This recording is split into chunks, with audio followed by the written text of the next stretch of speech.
When it comes to NASCAR's new championship format, I feel like the reveal of it needs to be something akin to the reveal of when a prospect chooses a college. We might as well make some kind of show out of it at this point because we've been drip-fed so much for so long that fans are now looking at it like it is the day to be watching for everything. And more than likely, it is going to be happening later on next year, but with it, there is a little bit more that we can learn from NASCAR's direction on this, where they seem to be leaning, but also what seems to be possibilities and the possibilities of when we could find this stuff out. And it was recently in a Motorsport article by Matt Weaver, where we kind of get it solidified of what the picture is looking like now. In this article, it is stated that NASCAR is unlikely to revert to a season-long championship without a playoff, but it isn't completely off the table either. But it's instead looking to return to a 10-race chase for the championship, used from 2004 to 2013, or an elimination format that culminates with an 8-driver, 4-race title fight. Now, I'll just say off the top, I do think that the 4-race, 8-driver title fight, I kind of recoil at that, honestly. I think that's too many drivers over too small of a sample size, and you're just making the same mistakes over it. Now, I think the only two options NASCAR can pick without a full-blown nuclear meltdown of the fan base is the 10-race chase or season-long points format. I think that there are pros and cons to both of them, and I think there's a lot of the fan base that would be really happy with both, but also really upset with them. But I kind of wanted to go through because we have seen this metamorphosis of the conversation over the last 8 months, where it was, well, the committee will meet up and we'll see if there's a change. That was about 8 months ago. To over the summer, they were talking about a 5-5 or, a 5-6 4 race, whatever it might be, run to the finish, kind of like the 3-3-4, but that's kind of fallen out of favor. Then now we're talking about a few weeks later that the season-long points are out the door and it's 10-race chase, but then it's not fully out the door. It's all over the place. What I have learned about this conversation is that there is no really clear through line in it. All we are finding out with it is more what are the options and what could happen. Now, I do want to say that I've had a lot of people kind of in my replies, and I've seen a lot of people say that it shouldn't take this long, that this is insane that it's taken this long, that they're still deliberating, that they don't even have a format picked out yet, that they're leaning towards one, but they don't have a format picked out yet. And to that I say, I think it's okay that it takes this long. I think it's okay that we let things play out. Why are we in a rush to get it out other than just we want to find out? Instead, I think it's smart to take your time because this is, in my opinion, the biggest decision NASCAR is going to make in this decade. This will set up the future of NASCAR, probably through at least the next TV deal starting up when they could really change things if they wanted to. So I think it's smart to let the anger and vitriol of 2024 die down, talk to the industry multiple times, see where they've changed their arguments and maybe what is the best argument and best format to pop up, and then also see how 2025 plays out. Let that anger die down and then make a decision. See what the reaction is, see what the fan base and industry is saying, all of that. I think that's actually a really smart move. I would rather them take too long and at least think it fully through than make a knee-jerk reaction after one council meeting and then just basically sit on it for a year. That's not an intelligent move, in my opinion. Now, when it comes to what are the options here, I've said my piece on the 3-3-4, and I will hold to that. But there are pros and cons to both a chase and season long. And I know that I sound like I'm coping, and maybe I am with the season long points, but as long as they're saying it's still on the table, I am going to stump for it because I think that that is the right way to go. But I do want to start with pros and cons about the 10-race chase, too. The 10-race chase, for what it was at the time, was a lot better than what we have now. And I think that's what a lot of people are looking at it with, and that's the lens. It did have closer championship fights, but in general, when you look at those who scored the most points over a full season, the worst performing one was the first chase when it came to Kurt Busch scoring the 4th amount of points out of anyone that year. So it would crown at least a much more deserving champion more often. About half the time, the guy who scored the most points during the year would win the championship. So there is a much stronger argument for that form of playoff rather than what we have now, where it can be a crapshoot and you can have a 17th place average finish win a championship. So there is that I think is important to look at as well.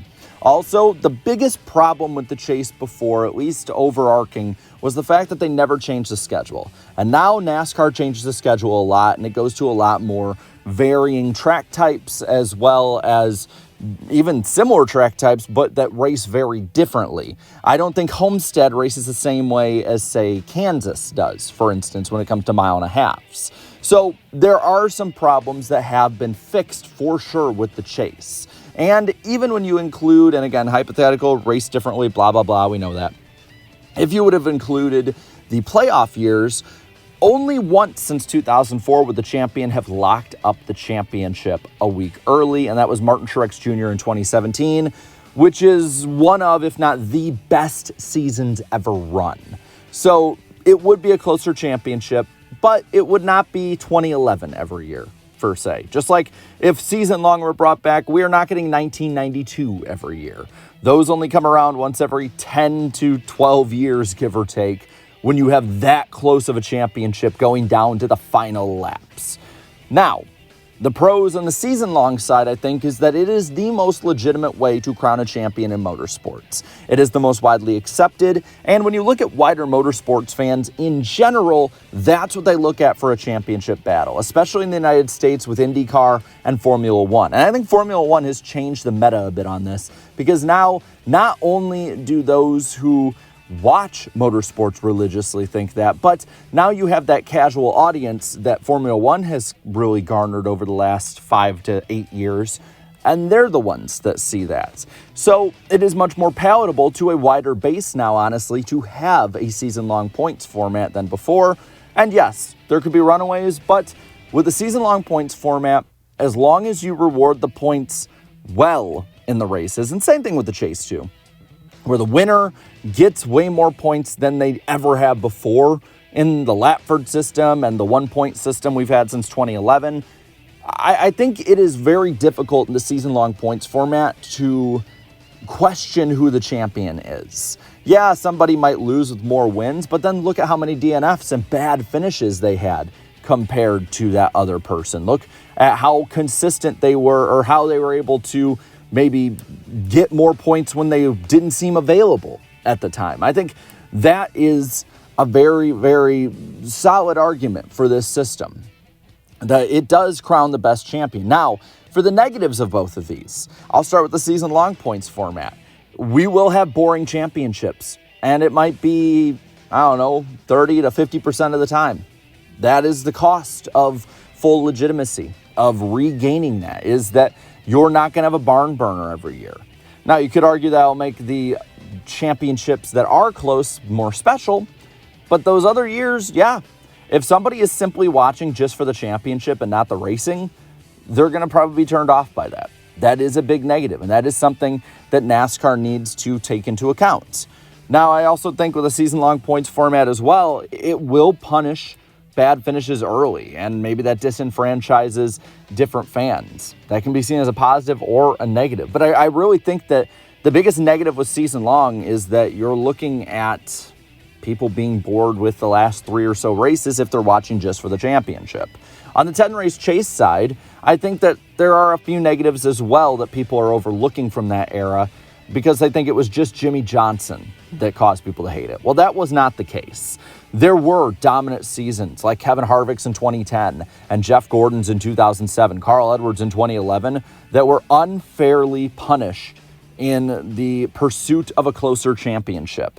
Undeserving champions are still a thing in that system if you want to look at it through that lens. Also, with the 10-race Chase, you have still a cutoff and drama. And for all we know, they could have a solid elimination instead of just mathematical eliminations with the Chase again. And at that point, you're taking out comeback opportunities. But there is still that elimination side of it at the cutoff that could open up race manipulation.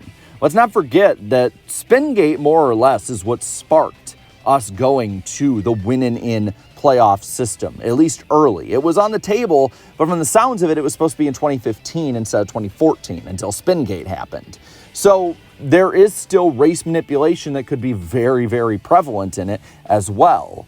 And then I would say this too, and I think it's unfair to the 10-race chase because of where the conversation has gone, but 8 months ago, I think this would have been seen as the best possible option. Before all of the committee meetings, before all of the conversations about it, before people had said that the full season points were now on the table. And I think through that, we've seen that change in the conversation that has now made this the, well, I guess we'll take it option, the half measure. And in my opinion, NASCAR is not in the position right now to take half measures to try and appease their fan base. If the wide consensus is going to be, well, I'll take it for the championship, I don't think that's the right way to go. With that, I want to know what you think. Where do you want them to go with the format? 10-race chase, full season, 3-3-4. You let me know down in the comments below. While you're at it, leave a like on this video, share this video, and subscribe to this channel for more great and fun NASCAR content. Thank you so much to all my channel members for your continued support. And until next time, have a good one.